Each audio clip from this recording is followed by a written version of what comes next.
ఈ 16 నామాల్ని ఎవడు చదువుతున్నాడో వాడికి విఘ్నములు రాకుండా వాడు జీవితంలో చేరవలసినటువంటి స్థానమునకు చేరుకుంటాడు. కాబట్టి మిగిలినవి చదివావా చదవలేదా నీ ఇష్టం.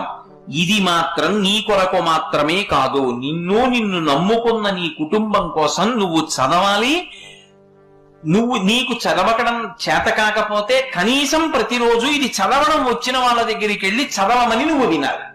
చెప్పి సుముఖశ్చైకదంతశ్చ కపిలో గజకర్ణకః లంబోదరశ్చ వికటో విఘ్నరాజో గణాధిపః ధూమకేతుర్గణాధ్యక్ష ఫాలచంద్రో గజాననః వక్రతుండ శూర్పకర్ణో హీరంబ స్కందపూర్వజః షోడశైతాని నామాని యప్పఠేత్ శృణుయాదపి విద్యారంభే వివాహే చ ప్రవేశే నిర్గమే తథా సంగ్రామే సర్వకార్యేషు విఘ్నస్తస్య న జాయతే.